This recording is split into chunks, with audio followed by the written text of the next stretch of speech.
तो सर वारी एनर्जी के बारे में बात करना चाहेंगे कि अक्टूबर 2024 में कंपनी अपना आईपीओ लेके आई थी, और आज की बात करें, शानदार तेजी दिख रही है। इस समय 17% से ज्यादा का उछाल है और 3068 के लेवल पे ट्रेड करता हुआ दिख रहा है। तो वारी एनर्जी में अचानक इतनी तेजी देखने को क्यों मिल रही है?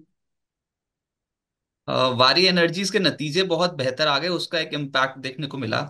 और देखिए, अब पिटा भी तो बहुत स्पीड से था ना।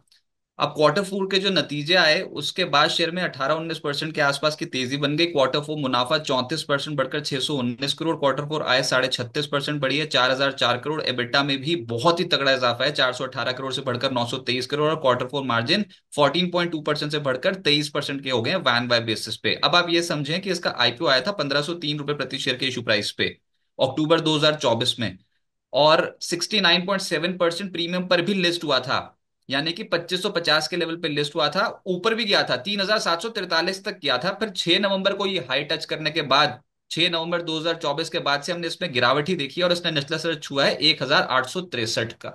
जी। तो बहुत सॉलिड गिरावट, 50% से ज्यादा की गिरावट के बाद संभला।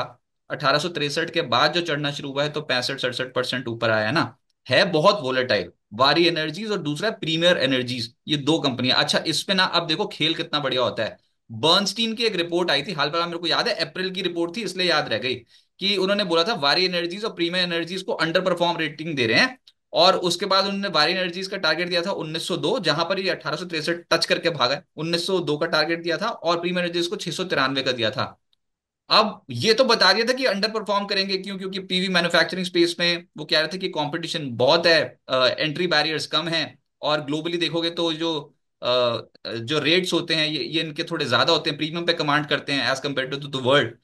तो ऐसा लगा कि भैया बड़ी बुरी तरह क्रैश हो जाएंगे। मार्केट का सेंटिमेंट कितना नेगेटिव था, वारी एनर्जीज प्रीमियम एनर्जी सब टूट रहे थे एक साथ। अब आप पिछले कुछ दिनों में देखो, अब ये थोड़ी बताया था बर्नस्टीन ने कि यहां से भागना शुरू करेगा। अरे भैया, ये ब्रोकिंग हाउसेस की अगर सुन ली ना तो अच्छे से अच्छा शेयर मिस हो जाता है।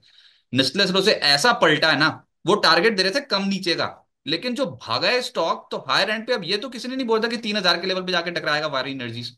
तो आज वारी एनर्जीज में बहुत बहुत स्ट्रॉन्ग खेल हो गया, लोअर एंड पे खरीदारी है, और तगड़ा रीबाउंड यहां पर देखने को मिला है। तो उम्मीद करते हैं कि यहाँ पर और तेजी बने। लेकिन देखिए, मेजर तेजी 20% के बाद अगर आप शेयर देखोगे तो ऑब्वियसली फिर आपको लगेगा कि यार ये तो ट्रेन मिस हो गई, और लोअर एंड से तो 63% ऊपर है ना।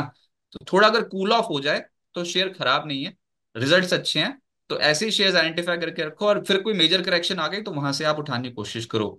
इंटरनेशनल ब्रोकिंग हाउसेस तब नेगेटिव रिपोर्ट्स देते हैं जब मार्केट टूट रही होती है, लेकिन जब चढ़ा तो ऐसे धुआंधार भागा, और नतीजों ने प्रूव कर दिया कि कंपनी में दम है। लोअर एंड पे आप दोबारा से एक्यूमुलेट कर सकते उसके हैं। बाद वारी एनर्जी है सर, वो क्या करें? अभी थोड़ा मुनाफा वसूली कर लें या फिर अभी बने रहे? मैं ये चार्ट्स भी लगा देता हूँ स्क्रीन पे, और उसके बाद फिर वारी एनर्जी डिस्कस करते हैं, उसके बाद एफआईज का डेटा भी कुछ डिस्कस करेंगे। तो जी जी। ये जो वारी एनर्जीज है, इसमें अभी तो ट्रेन बहुत तगड़ी मिस हो गई। ये जिस हिसाब से चढ़ा है ना आज, और 3000 के लेवल को, 3080 के लेवल को पार करता हुआ, तो ये तो सर्किट का कैंडिडेट है ही क्या।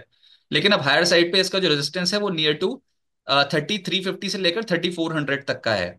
और नतीजों ने प्रूव कर दिया कि हाँ, बहुत ज्यादा बीटन डाउन स्टॉक था, तो लोअर एंड पे अब खरीदारी के चांसेस ज्यादा हो जाएंगे। लेकिन फिर जब मैं कह रहा हूँ कि लोअर एंड से जब यहां से भागता भागता आया है, तो जब इतनी बड़ी रैली मिस हो गई ना, तो नतीजों के बाद कूद कूद के नतीजे बहुत अच्छा आ गए, नतीजे बहुत अच्छे आ गए, उसके लिए नहीं, अब प्रोग्राम सेट होगा अगली तिमाही का।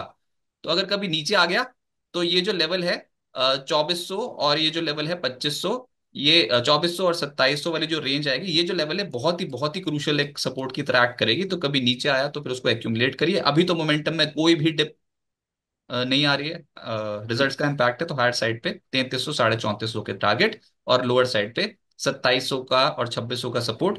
जब भी लोअर एंड पे आए तो उसके बाद फिर आपको खरीदारी करने के बारे में सोचना चाहिए।